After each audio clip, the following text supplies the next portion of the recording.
हमारे सभी मित्रों को मेरा सादर नमस्कार। मित्रों, उत्तराखंड बोर्ड के हमारे इस चैनल में आप सभी का स्वागत है। जैसा कि आप जानते हैं, हाल ही में विद्यालयों में अगस्त माह की द्वितीय इकाई परीक्षा संपन्न हुई है।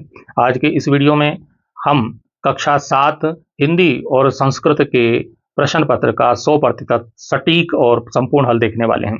चाहे आपको अपने उत्तरों का मिलान करना हो या आने वाली अर्धवार्षिक या परीक्षा की वार्षिक परीक्षा की बेहतरीन तैयारी करनी हो, तो यह वीडियो आपके लिए बेहद उपयोगी साबित होने वाला है। तो वीडियो को बिना स्किप किए पूरा देखिएगा। चलिए आज का वीडियो प्रारंभ करते हैं। सबसे पहले हम हिंदी के प्रश्न देखते हैं। हिंदी में जो पहला प्रश्न है हमारा, वह घोड़ा का पर्यायवाची शब्द नहीं है। इस चीज को ध्यान रखिए, नहीं है। तो यहाँ पे अश्व, हया, कटक, घोटक। तो यहाँ पे आप ध्यान रखिए कि अश्व भी घोड़ा होता है, हया भी घोड़ा होता है और घोटक भी घोड़ा होता है, लेकिन कटक घोड़ा नहीं होता। यहाँ पे नहीं पूछा है, तो ये वाला आंसर इसका हो जाएगा कटक। कटक का अर्थ होता है सेना या शिविर। अब आता है अगला प्रश्न हमारा है कि हिमालय की बेटियां एक पाठ है आपकी पुस्तक में। ये निबंध के लेखक कौन है? इस पाठ के लेखक कौन है? यहाँ पे नागार्जुन, शिव प्रसाद सिंह और जैनेन्द्र कुमार, प्रेमचंद ये हैं। तो ये इनके जो लेखक हैं वो है नागार्जुन। तो इसको आप ध्यान रखिए। प्रश्न संख्या 3 है कि दादी की मृत्यु के बाद लेखक के घर की आर्थिक स्थिति खराब क्यों हो गई थी? तो दादी की मृत्यु के बाद लेखक के पिताजी ने दादी के श्राद्ध में दादाजी की मनाही के बावजूद सामर्थ्य से अधिक बेहिसाब धन उधार लेकर खर्च कर दिया था, और साथ ही घर के पुराने शुभ चिंतकों की कपटपूर्ण सलाह और फिजूल खर्ची के कारण घर की आर्थिक स्थिति खराब होती चली गई। आपकी परीक्षा का एक बहुत ही महत्वपूर्ण प्रश्न इसमें आया है, वह है कठपुतली को गुस्सा क्यों आया। बहुत महत्वपूर्ण प्रश्न है, इंपॉर्टेंट है। परीक्षा के लिए आप इसको तैयार कीजिएगा। कठपुतली को गुस्सा इसलिए आया क्योंकि वह चारों ओर से धागों से बंधी हुई थी और दूसरों के इशारों पर नाचने को मजबूर थी। वह अपनी परतंत्रता से तंग आ चुकी थी, गुलामी से तंग आ चुकी थी और स्वतंत्र होकर अपने पैरों पर खड़ी होना चाहती थी, इसलिए उसे गुस्सा आया। एक और महत्वपूर्ण प्रश्न है, बहुत बढ़िया और महत्वपूर्ण है, इंपॉर्टेंट है। मिठाई वाला कहानी का सारांश अपने शब्दों में लिखिए। तो इसको प्रश्न को आप जरूर दिमाग में नोट कर लीजिए। भगवती प्रसाद वाजपेयी द्वारा लिखित मिठाई वाला एक स्नेही पिता की करुण कहानी है।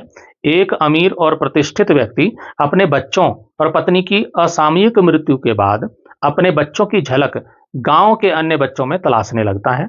वह कभी खिलौने वाला, कभी मुरली वाला, तो कभी मिठाई वाला बनकर बहुत सस्ते दामों में वस्तुएं बेचने आता है। वह बच्चों से मीठी आवाज में बात करता है और उन्हें खुशियां बांटता है। बच्चों में अपने खोए हुए बच्चों का आभास पाकर ही उसके दुखी दिल को परम संतोष और शांति मिलती है। तो ये हिंदी के प्रश्न थे।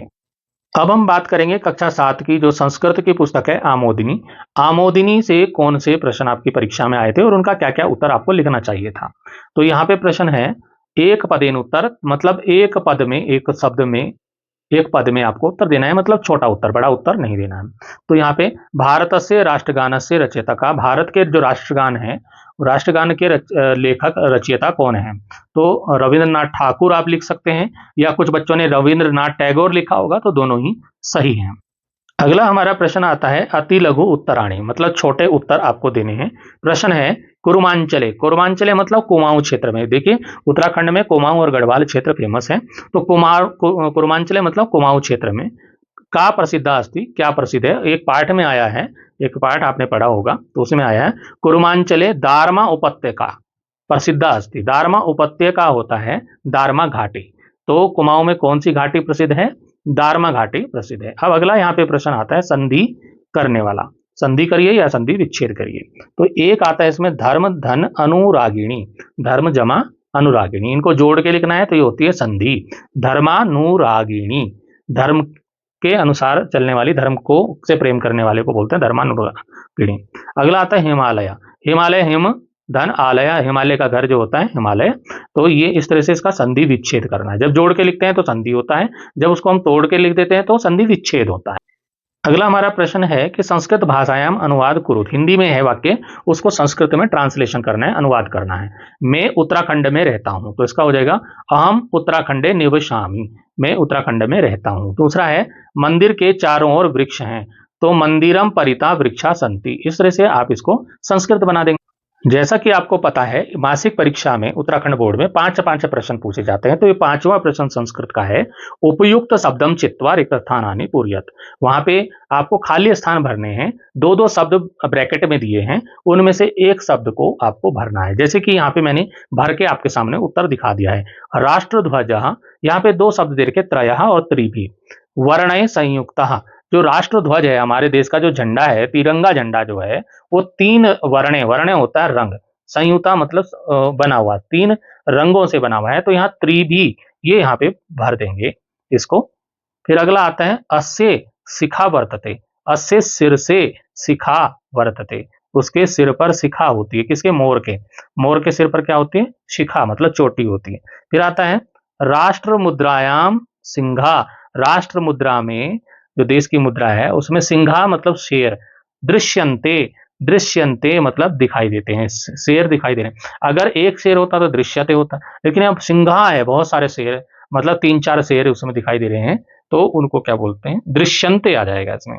फिर आता है सर्वधर्म समभावा। सभी धर्मों के साथ समान भाव, सभी धर्मों के साथ समान भाव।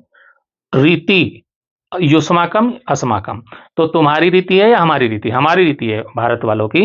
तो सर्वधर्म संभावा अस्माकम रीति। तो ये इस तरह से आप इसको भर लेंगे।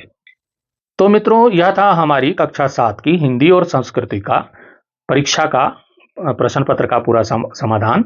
आपने इस परीक्षा में कितना स्कोर प्राप्त किया, या कौन सा प्रश्न आपको थोड़ा कठिन लगा, मुझे कमेंट करके जरूर बताइएगा। अगर आपको यह वीडियो मददगार लगी हो तो इसे अपने सहपाठियों, अपने दोस्तों के साथ जरूर शेयर कीजिएगा, और चैनल को सब्सक्राइब करना मत भूलिएगा। क्योंकि आने वाले मॉडल पेपर और वार्षिक परीक्षा, अर्धवार्षिक परीक्षा की तैयारी के लिए मैं वीडियो अपलोड करूंगा, तो आपसे वो वीडियो मिस ना हो, तो इसलिए आप सब्सक्राइब जरूर कर लीजिए। मिलते हैं अगले वीडियो में, तब तक के लिए पढ़ते रहिए, आगे बढ़ते रहिए। धन्यवाद।